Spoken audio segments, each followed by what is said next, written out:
بقى يا جماعة نتكلم عن أهم مباريات البطولات الكبرى.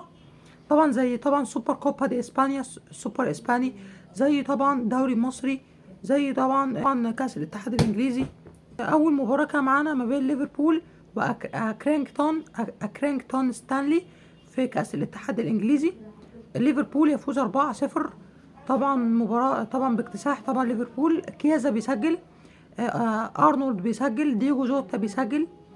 فطبعا لعيبه كويسه بتسجل. كيازا اخيرا بتشوفه مع ليفربول وبيسجل هدف حلو يعني، شفته طبعا.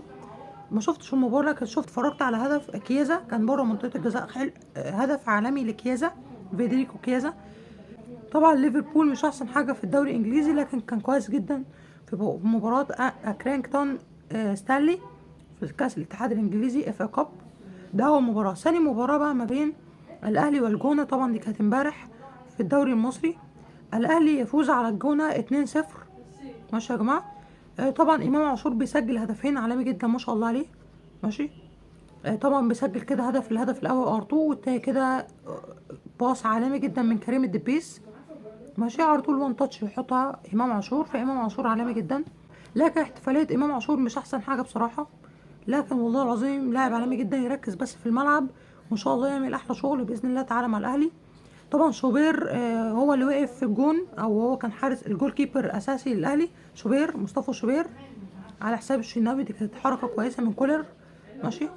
فالاهلي طبعا الف مبروك للنادي الاهلي، 18 نقطه في الصداره وجداره في صداره الدوري المصري ناي ليج. دي ثاني مباراه. ثالث مباراه ما بين برشلونه وريال مدريد في طبعا سوبر كوبا دي اسبانيا، في كاس السوبر اسباني. طبعا مباراه كانت عالميه جدا. برشلونة أسطوري جدا، كان عالمي جدا في المباراة دي. برشلونة بيفوز على ريال مدريد 5-2 كأس السوبر الإسباني في النهائي، على طبعا أرض سعودية في الجوهرة مشعة. ما شاء الله ملعب عالمي جدا، ملعب الاتحاد السعودي أو الجوهرة مشعة.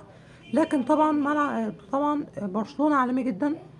طبعا رافينيا بيسجل هدفين ولا أروع، واحد بالراس وواحد كده راوغ كده فالفيردي وحطها عالمية بالقدم اليسرى.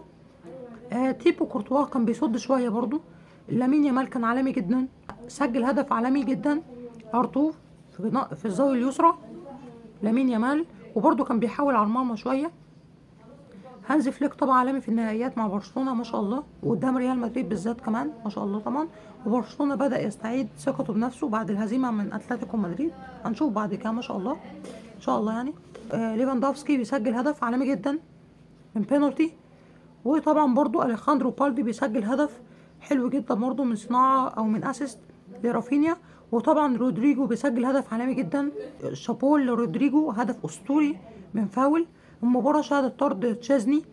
برضو كيليان امبابي عالمي جدا، سجل الهدف الاول للريال وتسبب في الطرد، او تسبب كان في الفاول اللي جه منه هدف الثاني لريال مدريد عن طريق رودريجو. هدف عالمي جدا. ماشي. بس كده وسلام.